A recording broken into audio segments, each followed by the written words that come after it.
Bienvenue très chers abonnés, une fois de plus sur cet numéro et puis sur votre chaîne Actualité 26 TV.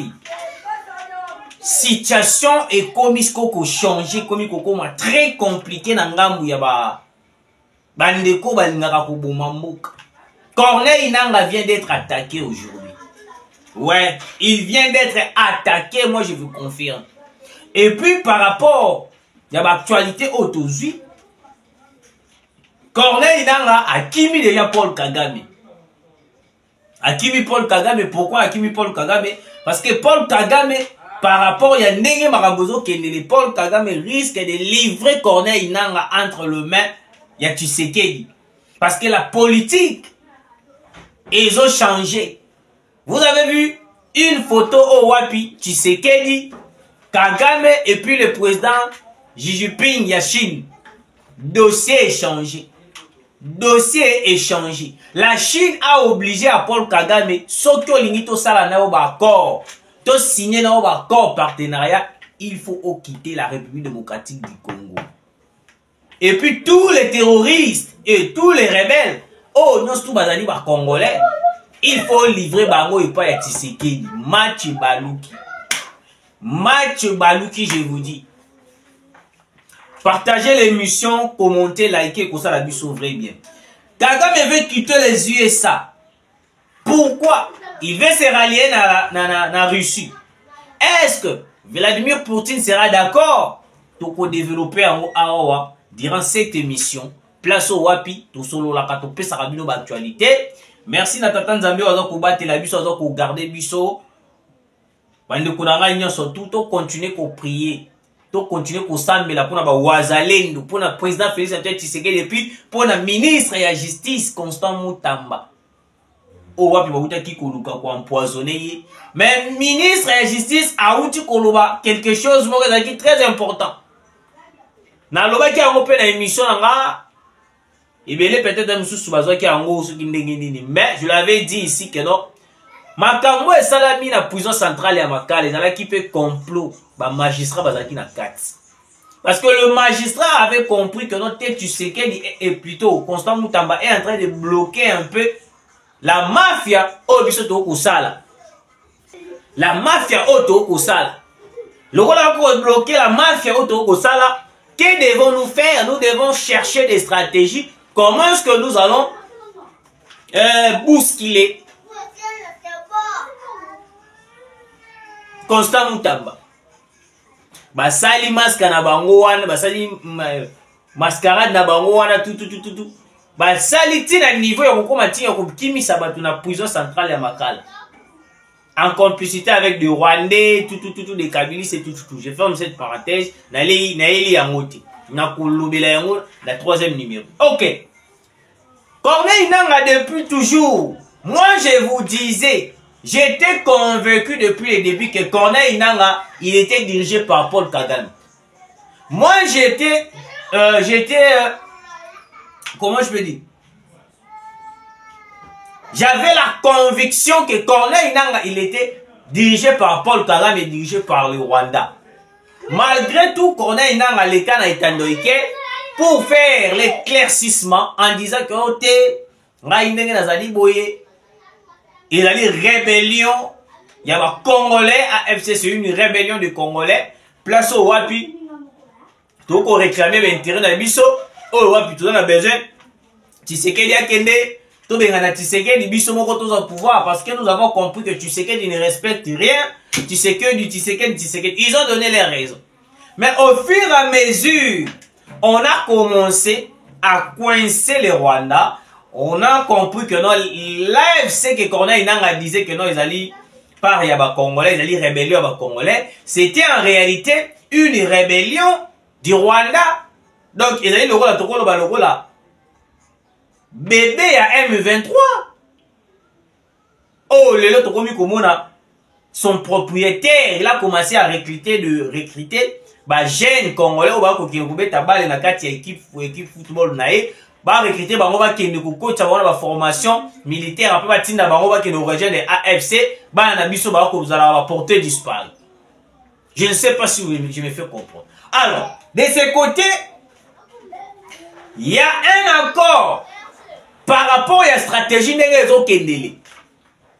Tu sais qu'il a quitté les Américains.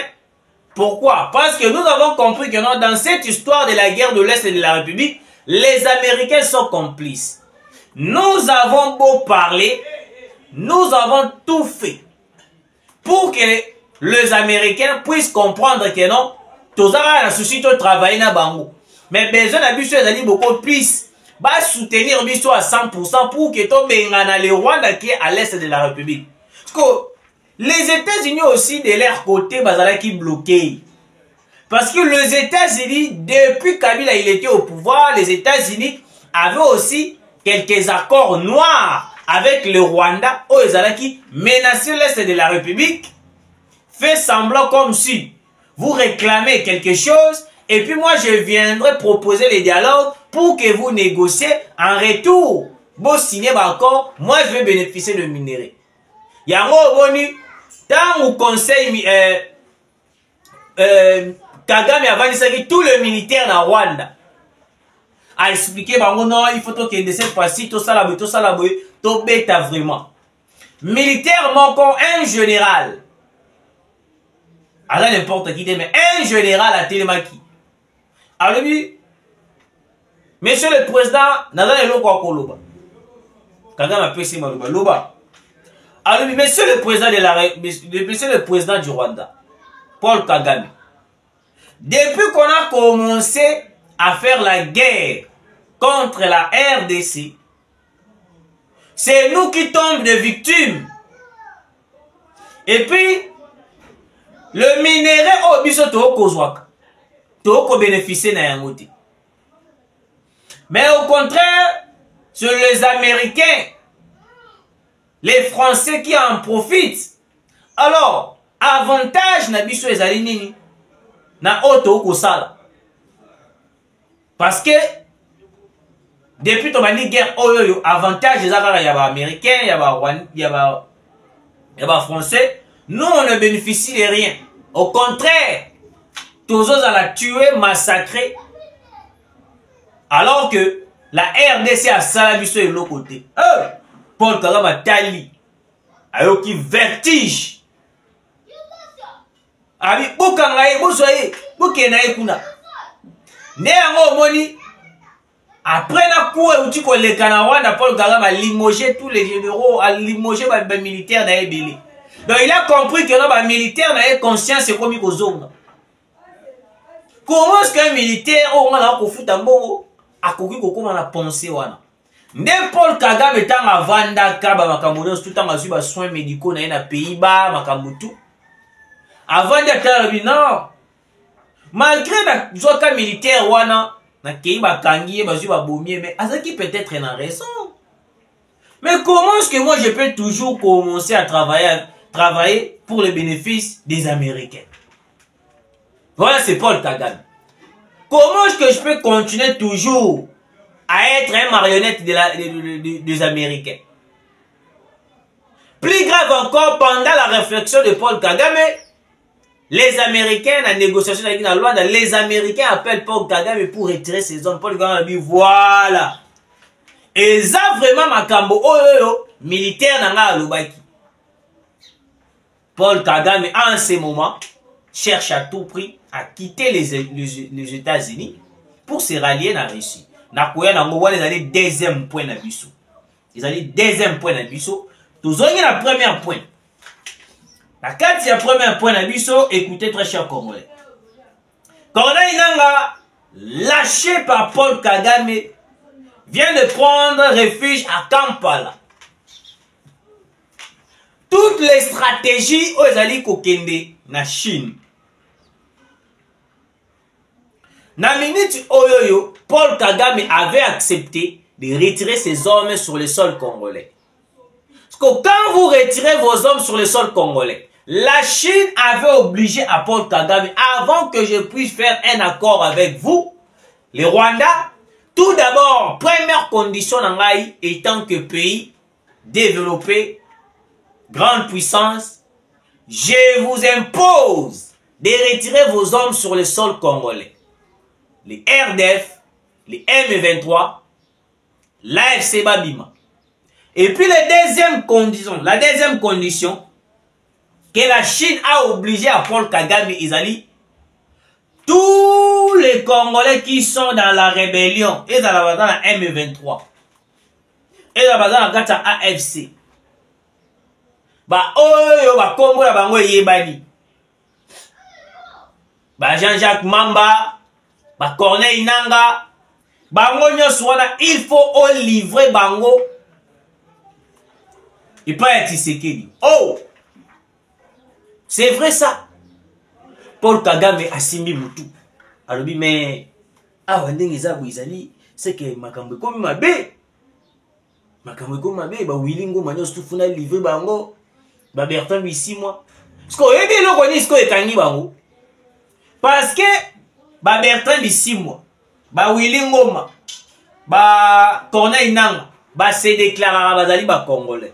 Parce que local, parmi les conditions que la Chine a données au Rwanda, donc Paul Kagame sera obligé de livrer Corneille Nanga, Bertrand Bisimwa, Paul Kagame, quel que soit aux alaki rwandais. Donc local se déclara aux alaki congolais ou aux alaki livrés. Parce que tant qu'on annonce les M23 ont appris cela. Nde wana Corneille Nanga saleli souplicité à Kimi na Kampala. Parce que il y avait une attaque où il faut se préparer pour bloquer tous les chefs M23. En commençant par Corneille Nanga. Parce que notre cible numéro 1 ya bato bazana est ils ont nous Corneille Nanga. Parce que y a déjà une condamnation moko ya makasi. Né par là na attaque ngake sala maana o Kagame a instruit ba militaire nae ba balali ni ko attaquer Corneille Nanga ba kangaye ba maîtriser pour kaza la livrer la Kinshasa. Corneille Nanga zui fuite Kampala. Tant que tu ça va bilo que non. Politique et dans le monde moko très bizarre. Et puis tu sais que dit azana ba stratégie azana diplomatie moko ya kosakanati. En ce moment, on n'a pas besoin de comprendre neneni makambo yo komi mamobote. Na minute obisho zali guerre ici là na est, tous les nyangala kata qui cherchent à tout prix ya koyeba na nini. Kokote la biso, kosala to koyeba na konyata bango. Ouais, je vous informe. Parce que Corneille Nanga pensé peut-être que noté ndenge to ko kinde boye, ngai vraiment na kozwa bokonzi na kokoma président de la République. C'est ce que Corneille Nanga a pensé. Oui, c'est ce que Corneille Nanga a pensé. Moi, je vous disais Corneille Nanga, Jean-Jacques Mamba, Bertrand Bisouma, Wilingoma. Moi, je vous disais chaque jour sur mes émissions que non, Paul Kagame travaille pour ses intérêts. Bon, non, comment on va mentir, hein? Na minute, la carte a changé. Paul Kagame déjà a commis un trouble mentaux. Santé, ils ont dérangé Ernio surtout, surtout Makile, Congolais, et comme il réclamait, il était aux Pays-Bas pour la soin directement à quelqu'un qui a sommet sinon africaine place au roi puis bakutana kina William Ruto abeleli alembi alobi William Ruto sunga ngai ndenge bosoki botiki ngai makambo ekobeba tala Tshisekedi makambo linga sala ngai William Ruto ozali ka moto moko na tikali na ye bangola bazali ba petit joueur ba Brazzaville ba petit joueur Tanzanie kuna balukeli ngai William Ruto sunga ngai so tiki nga la minute ndenge be Tshisekedi akusakana nanga na ndenge akusakana te. Donc William Ruto soki o tiki ngai espoir ici. William Ruto a ebisi alobi na minute oyo il a fallu aussi la kaka plan au américain ba esaki okolongola ba militaire. Parce que na minute on a biso no tout komi coincé. États-Unis kuta komi coincé bongo siko ngayo yo Kenya na kozala ndenge nini. Ne par là, Paul Kagame atala non. Ah, maé les soukingaï. Ah, maé les a les sous-soutés.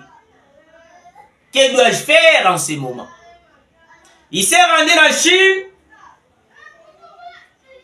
Il a rencontré Tshisekedi. Atala lui Tshisekedi a l'ingaraté to kutana. Mais to kutani. Par rapport au dialogue na président Xi Jinping, n'est pas obligé qu'il y ait le deux options là en question. Parce que la minute où les Américains vont se tourner contre Paul Kagame. Bon, moi, déjà coup d'État ibandi kuna na Rwanda. Les Américains bazali ba hypocrites dans ndenge moko ko sakanate. Oui. Parce que Corneille n'a pas na souci na ezalaki ke note rapina comme président de la République. Ndenge muza yaka kotaka maboko pamba zo tambola liboso ba Rwandais na sima ba Ougandais na sima pour na kobeta masas ngape fu basala yanga bo. Il a oublié que non Mouzé Laurent Désiré Kabila après avoir causé l'acte wana il a été assassiné. Il a été assassiné. Signer un accord avec le diable, c'est très compliqué. Vaut mieux accepter la pauvreté, de vivre tout près du Seigneur, que d'accepter la richesse, signer un accord avec le diable, parce que tu seras malmené toute ta vie. Malmené toute ta vie. Ce n'est pas pour rien.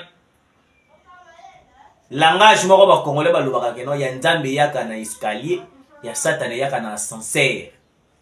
Nde loko Corneille nanga kindaki koluka.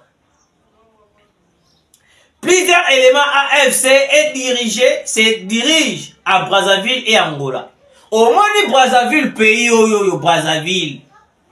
Il y aura le monsieur le président de la République, à votre retour, vous devez donner des ordres et des instructions pour que tout renforce le sous Brazzaville.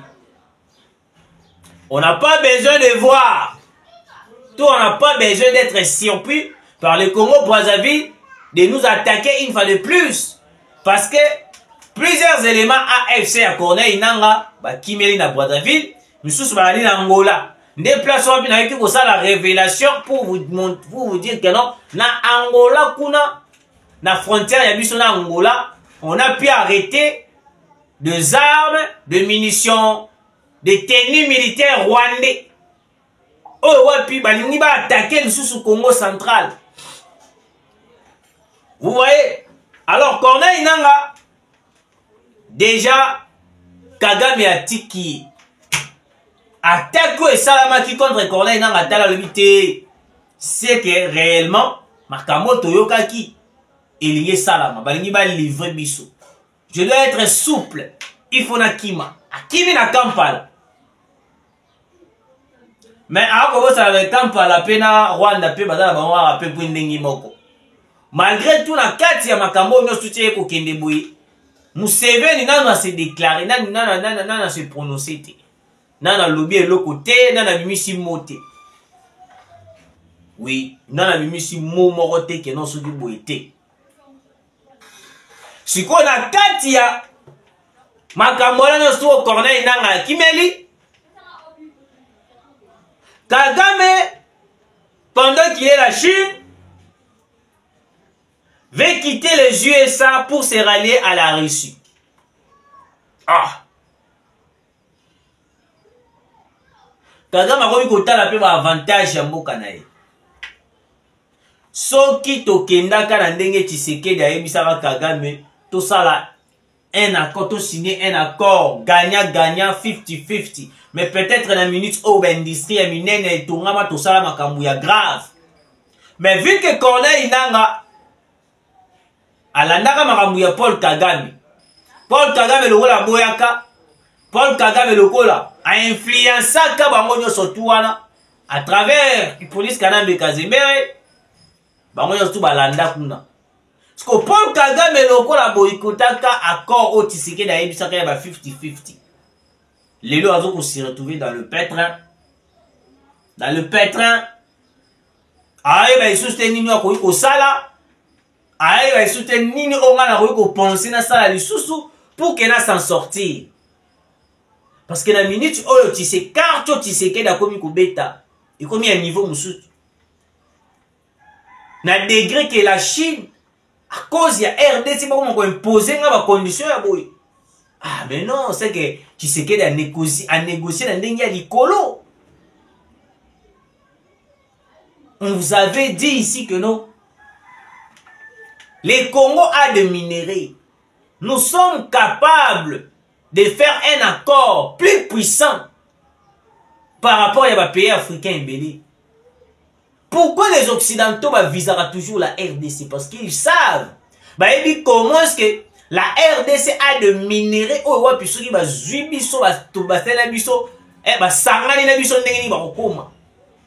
Ce n'est pas pour rien que Joe Biden a signé Moutalobi à perdre Tshisekedi, à perdre la RDC. Est-ce que maintenant les États-Unis peuvent regretter d'avoir perdu le Congo-Brazzaville? Moi, je ne pense pas. Est-ce que les États-Unis peuvent regretter d'avoir perdu le Rwanda, l'Ouganda, l'Angola? L'Angola, on a pétrole, à moins qu'il y ait un minerai. Mais en République démocratique du Congo, tout le minerai du monde, ils ont se retrouvé à Wawa. C'est pourquoi beaucoup de monde les États-Unis regrettent qui m'a cassé. Pourquoi? Paul Kagame a yoki bangote. Bango souci na bango zalaki. Mais ma biso la logique na bango. Voilà comment est-ce que Corneille Nangaa s'est retrouvé. Etikali sikoyo ba oyo wana ba Willy Ngoma ba Bertrand Bisimwa. Bango petana bango ezali kanite. Vous serez arrêté transféré na Kinshasa. Lokwa mina bolo ba congolais. Pas de problème. Beaucoup ya ko subir prison ndolo. Corneille Nangaa en ce moment, il est à Kampala, place au roi Piazzo Landela ba soins médicaux parce que Abibenga ka seigneur de guerre mais masasu ebetaki wana pona koya ko zwaye kaka boy. Corneille Nangaa. Alors Kagame veut quitter les USA pour se rallier à la Russie. Pour se rallier à la Russie, vous devez être conforme na ba condition nyonso ba kopesa yo. Il faut dans la pays moko où image na yo ezali bien dans le monde. Il faut dans la pays moko où utambola na sincérité. Mais Paul Kagame tant a proposé parce que je vous avais dit l'autre fois qu'il y avait aussi une délégation de la Russie na Chine. Kagame voulait en profiter pour faire un accord avec la Russie aussi. La Russie a dit maintenant, moi je ne peux pas se rallier avec vous alors que vous tuez à l'est de la République démocratique du Congo le pays où ils ont appartenu à BRICS. Mais Kagame a vendu le mais c'est pas possible ça. Comment est-ce que de l'autre côté la Chine m'oblige à faire ceci, cela? Ah, on a zongé la Chine, mais on va obliger. Quel accord oyo RDC a signé na Chine na Russie oyo bango mibale wana bakomi kopesa nga ba condition boy. Ne c'est par là Paul Kagame a vendu leité. Si je continue comme ça, je vais perdre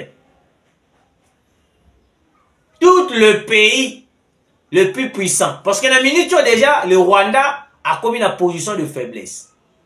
Parce que les États-Unis d'Amérique, ils ont préparé le deuxième coup d'État contre le Rwanda. Pourquoi? Parce qu'ils ont compris que non, Paul Kagame, il a compris que non,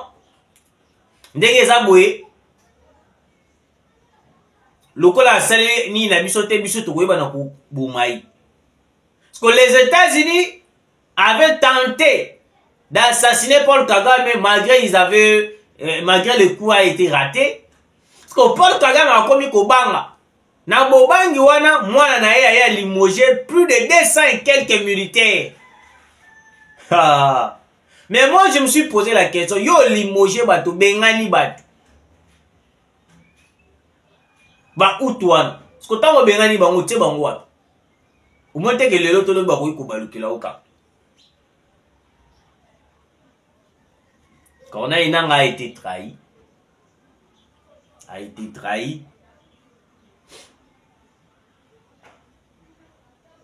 Paul Kagame est bloqué.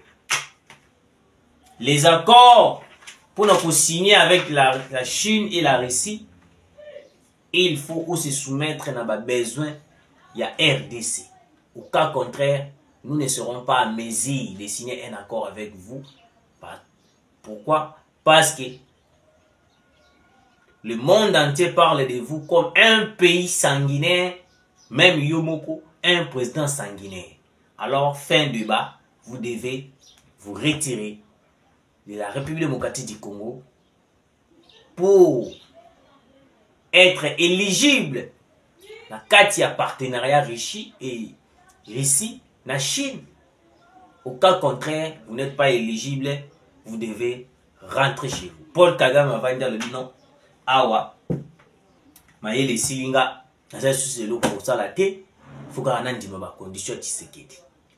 Donc, on a un troisième numéro pour continuer à nous. Merci de nous avoir suivis. Tout le temps, Malasima.